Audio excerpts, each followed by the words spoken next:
Happy Sunday, everybody. I hope that wherever you are and whatever you are doing, you are having an amazing weekend. Today, I want to talk about this stuff, snow, or rather, I want to talk about winter range. We have had a little bit of snow here up at the Transport Evolved headquarters.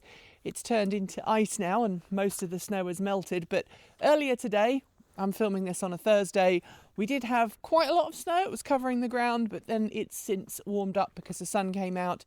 And that seems to have been the cycle that we've been in this week. It snowed and then it thawed and then it snowed and then it thawed. There might be some rain coming. There's some big clouds in the distance. It may be snow again. Who can say?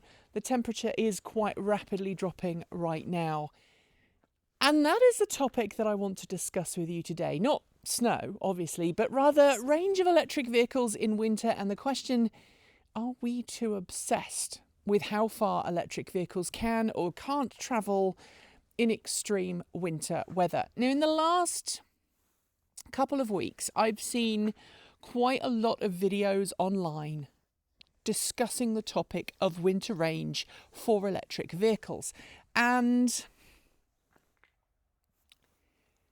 it generally goes along the lines of electric cars can't travel very far in winter. Ford recently published a blog post or a letter to owners talking about range recommendations for these, the F-150 Lightnings, saying to owners, make sure that you plug them in when you're not using them, be aware of the restriction in range that comes from really cold weather, etc., etc. And a lot of news outlets, Fox News being one of them, around with that as, this truck can't travel very far in the winter when it's cold.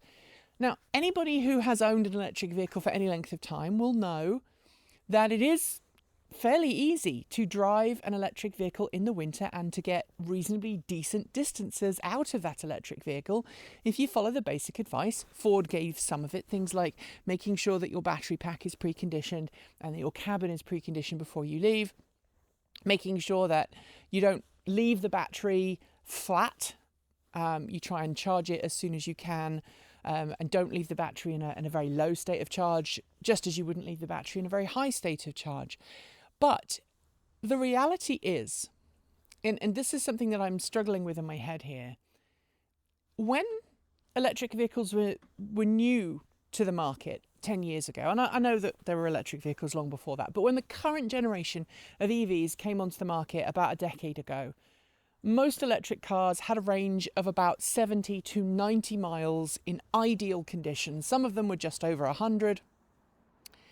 And when you have a car with a limited range, 70 to 120 miles, let's say, if that vehicle struggles in winter because of extra cold weather, because it has to use more energy to push itself along, because of changes in temperature, changes in road conditioning, and needing to run a cabin heater to keep the occupants warm, that is a big deal, right? Because you're going from maybe 100 miles, let's say, to 70 miles. Let's say you lose 30 miles of range because you are driving a car without a heat pump and all of that.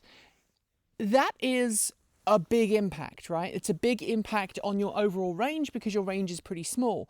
But I'm standing here right now with a car or a truck that on paper can do 300 miles in ideal conditions. This is a press car we've got on loan right now. This is a behind the scenes. This is the new Kia e-Niro, 250 plus miles. Chevrolet Bolt, 250 plus miles of range per charge. If they suffer, and they do all suffer, some range loss in winter due to poor weather conditions, due to needing to run the heater, it's less of an impact on your driving than those short range cars. And I can't help but wonder if we are all now still obsessing about the range of EVs in winter, when in reality, most of us don't drive 200 plus miles in a single seating. Certainly not if it's really nasty cold weather out. If you live in a really cold place, like, I don't know, Minnesota or Alaska or somewhere in the Arctic Circle in Sweden, the chances are you don't do a lot of long distance driving in the winter anyway. And if you do, you're probably well used to the concept of, well, I need to plan, I need to make sure I've got a place to recharge or refuel. I've got winter tyres, my vehicle is going to be safe and okay. I guess the point I'm trying to make is if you live in winter climes, if you live in a place with really cold winter temperatures, you are used to planning for driving in those extreme temperatures. If you don't live in really cold places and you have a spot of extreme cold weather, the chances are you're not going to go out and drive because you're not used to it. So I would love to know your thoughts below. Are we collectively, as a society, over obsessing about EV range in winter? Is it something that's a really big deal? Or is it something that we're just focusing a lot on for whatever reason? Either it's because we've got used to it over time, because maybe it's something that we feel should be a big deal, but it isn't anymore. Maybe it's because we feel that we get that range anxiety because of the reduction in range.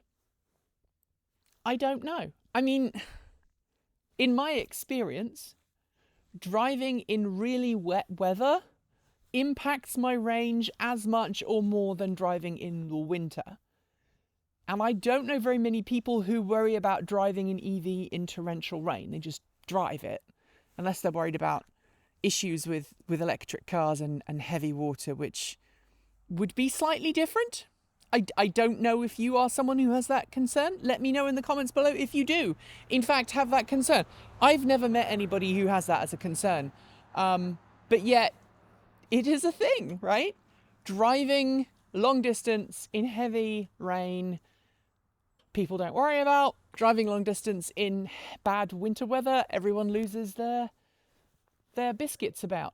I nearly said a bad word, and I decided that would be a bad thing for us to do. Anyway, there is a chicken and garden update coming, so make sure that you stick around for that. It will be released later on today. Thank you for watching, and bonus thanks to those who support us by interacting with the channel, either by sharing, leaving comments with likes below, subscribing to the channel, just our other channel, the main Transport Evolved channel, or just chatting with us. Links to all of that and buttons to click are down below. And thanks to our regular sponsors, links to them are down in the description. And if you use any of those links to purchase any of the items that we regularly promote, you will help us too. A huge thank you to all of those that are able to financially support the channel, either by dropping us a super thanks for videos that are down. They are particularly awesome.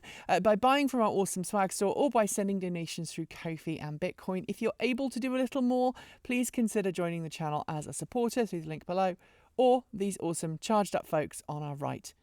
They have joined Patreon, and then they've got their name right there. Thanks to our self-driving tier supporters, Mike Weeder, Patrick Boyarski, Chris Maxwell, Brian Newton, Michael Goad, Bennett Elder, Andrew Martin, Pedro Mua Pinheiro, Brophy Wolf, Chris and Michael Johnson, Tazza in the Gong, Dan Blair, Peter Dillinger, Gordon C, Stephen O'Donoghue, Kyle Hodgson, Anthony Coates, Regine Fellows, Denny Hyde, Chris Ascenta and Jim Burness, and of course, out of this world thanks to our Starman level supporters. They are Andrew Glenn, Anonymous Freak, JP Fagerback, Joe Bresney, John Lyons, Rory Litwin, Kevin Boroughbridge, Dave Kitchen, Laura Reynolds, Marcel Ward, Matthew Drobnak, Paul Conway, Reggie Watts, Will Graylin, and Ian. If you would like to support that amazing list, you can join Patreon at the link below. You can hit the join button to support us on YouTube. And if you are unable to support us financially, just know watching the videos and sharing it really makes a massive difference. Thanks for joining me. I'm going to go and get warm. And as always, as ever on this channel, keep evolving.